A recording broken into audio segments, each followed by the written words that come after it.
குஜராத் மாநிலம் அகமதாபாத்தில் உள்ள சர்தார் வல்லபாய் பட்டேல் சர்வதேச விமான நிலையத்திலிருந்து புறப்பட்ட ஏர் இந்தியா விமானம் விபத்துக்குள்ளானது. ஏர் இந்தியாவின் போயிங் 787-8 ட்ரீம்லைனர் விமானம் மதியம் சுமார் 1:40 மணியளவில் லண்டனில் உள்ள கேட்விக் நகரை நோக்கி புறப்பட்ட நிலையில் கிளம்பிய சில நொடிகளில் விபத்துக்குள்ளானது. அங்கிருந்த குடியிருப்பு கட்டடத்தின் மீது மோதி விபத்துக்குள்ளாகி இருக்கிறது. அந்த கட்டடத்தில் மதிய உணவு இடைவேளையின் போது உணவருந்தி கொண்டிருந்தவர்களுடைய நிலை என்னவாக இருக்கிறது என்ற ஒரு கேள்வியும் எழுந்திருக்கிறது. இந்த விமான விபத்தை பொறுத்தவரைக்கும் 133 பேரின் உடல்கள் மீட்கப்பட்ட நிலையில் 170 பேர் பலியானதாக தகவலும் நமக்கு கிடைக்கப்பெற்றிருக்கிறது. விபத்து நடந்த இடத்திலிருந்து கரும்புகைகள் கிளம்பிய காட்சிகளும் வெளியானது.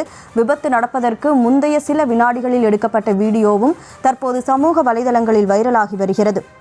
அடுத்ததாக விமான கண்காணிப்பு சேவையான ஃப்ளைட் ரேடார் 24 தரவுகளின்படி விமான ஓடுபாதையை விட்டு வெளியேறிய சில வினாடிகளிலேயே சிக்னலை இழந்ததாகவும் 2 விமானிகள் 10 ஊழியர்கள் உட்பட மொத்தம் 242 பேர் அந்த விமானத்தில் இருந்ததாகவும் தெரிவிக்கப்பட்டிருக்கிறது.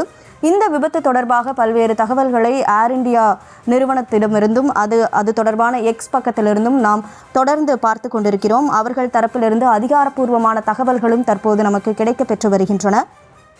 விமானத்தில் இருந்த பயணிகளின் நிலை முழுமையாக என்னவாக இருக்கிறது என்ற ஒரு அச்சமும் பதற்றமும் தொற்றிக் கொண்டிருக்கக்கூடிய வேளையில் இந்த விபத்தில் 170 பேர் பலியானதாக தகவலும் கிடைக்கப்பெற்றிருக்கிறது.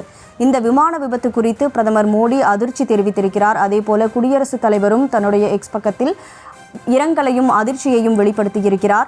அதுபோக நாட்டில் இருக்கக்கூடிய மற்ற மாநில முதலமைச்சர்களும் அதேபோல எதிர்க்கட்சி தலைவர் உள்ளிட்ட பல்வேறு அரசியல் கட்சி தலைவர்கள் முக்கிய பிரமுகர்களும் கூட இது தொடர்பாக தங்களது கருத்துக்களை பதிவிட்டு வருகிறார்கள். தொடர்ந்து இது தொடர்பான நேரலையையும் அது தொடர்பான காட்சிகளையும் நாம் பார்த்து கொண்டிருக்கிறோம். இந்த சூழலில் இந்த விமான விபத்து நடந்த அந்த விமான நிலையத்தில் விமான சேவை தற்காலிகமாக நிறுத்தப்படுகிறது என முன்னதாக தெரிவிக்கப்பட்டிருந்த நிலையில் தற்போது மீண்டும் இந்த விமான நிலையம் செயல்பட தொடங்குவதாக அறிவிக்கப்பட்டிருந்தது. கூடுதல் விவரங்களை நமது மூத்த செய்தியாளர் ராஜேஷ் வழங்கி கொண்டிருக்கிறார். ராஜேஷ், 242 பேர் அந்த ஃப்ளைட்டில் பயணித்ததா பட்டியலும் வெளியிடப்பட்டிருக்கு. 170 பேர் பலியாயிருக்காங்க அப்படிங்கிற தகவல் கிடைக்கப்பெற்றிருக்கு. ஆனால் இப்போ மறுபடியும் அந்த ஃப்ளைட் ஏர்போர்ட் செயல்பட தொடங்கி இருக்கிறதாகவும் தெரிவிக்கப்பட்டிருக்கு. மீதி இருக்கக்கூடியவர்களுடைய நிலை என்ன, இல்லை மீதி இருக்கிறவங்க காயமடைந்தவர்கள் அப்படின்னு இது பண்ண வேண்டியது இருக்கா? அந்த மாநில நிர்வாகம் தரப்பில் என்னென்ன துரித நடவடிக்கைகள் இந்த ஆக்சிடென்ட்க்கு அப்புறம் எடுக்கப்பட்டுச்சு? நிச்சயமாக இந்த விஷயத்தை பொறுத்தவரையில மத்திய காவல் படையினர் மட்டுமில்லாமல் உள்ளூர் காவல்துறையினர், தீயணைப்பு துறையினர் உள்ளிட்டவரெல்லாம் இந்த சம்பவ இடத்திலே சென்று உடனடியாக இந்த மீட்பு பணிகளை மேற்கொண்டு வருகின்றார்கள். இந்த சம்பவம் நடைபெற்ற இடம் என்பது விமான நிலையத்திற்கு அருகில் இருக்கக்கூடிய குடியிருப்பு பகுதி என்பதனாலே அந்த பகுதிக்கு விரைந்து காவல்துறையினரும் அதே போல தீயணைப்பு துறையினரும் சென்றதாக சொல்லப்படுகின்றது. அவர்கள் தொடர்ந்து இந்த மீட்பு பணிகளை வேகமாக செய்திருக்கிறார்கள். மிக முக்கியமாக அவர்களுக்கு உள்ளூர் குடியிருப்பு வாசிகள், சுற்றுவட்டார பகுதிகளில் இருக்கக்கூடிய இளைஞர்களும் பொதுமக்களும் இணைந்து அந்த மீட்பு பணிகளை மேற்கொண்டதாக தெரிவிக்கின்றார்கள்.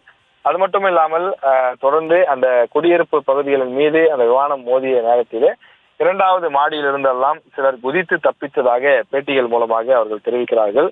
விமானத்தினுடைய அந்த கடைசி வீடியோ ஒன்றும் வெளியாகி இருக்கின்றது. விபத்துக்குள்ளான விமானத்தின் தொழில்நுட்ப சாதனம் எதுவும் வேலை செய்யவில்லை என்ற அந்த பதிவும் வெளியிடப்பட்டிருக்கின்றது. இந்த நிலையிலே தான் தொடர்ச்சியாக இந்த விமானம் விபத்துக்குள்ளானது எப்படி என்பதை கண்டறிவதற்கான முயற்சியிலே தொடர்ந்து அதிகாரிகள் ஈடுபட்டுக் கொண்டிருக்கின்றார்கள். இந்த விமானத்தினுடைய அந்த கடைசி நொடிகள் பதிவு செய்யப்பட்டிருக்கின்றது. உள்ளே இருந்த பயணிகள் அலறி அடித்துக் கொண்டு அவர்கள் உயிரை கையில் பிடித்துக் கொண்டு இருந்ததாகவும் சொல்கிறார்கள். விமானியை பொறுத்தவரையிலே இந்த விமானத்தை எப்படியாவது பத்திரமாக தரை இருக்க வேண்டும், அந்த ரன்வே என்று சொல்லக்கூடிய ஓடுதளத்திற்கு பாதுகாப்பாக கொண்டு வந்து சேர்க்க வேண்டும் என்று முயற்சியை மேற்கொண்டிருக்கிறார். ஆனால் அவரது முயற்சி கடைசி வரை பலன் கொடுக்கவில்லை என்றதற்கு அஞ்சலி செலுத்தக்கூடிய அந்த தகவல்களை பார்த்து கொண்டிருக்கிறோம். குஜராத் விமான விபத்தை தொடர்ந்து அதில் ஏற்பட்டிருக்கக்கூடிய விபத்துக்கள் சம்பந்தமான விஷயங்களை பார்க்க முடியவில்லை என்றும் குடியரசுத் தலைவர் குறிப்பிடுகின்றார்.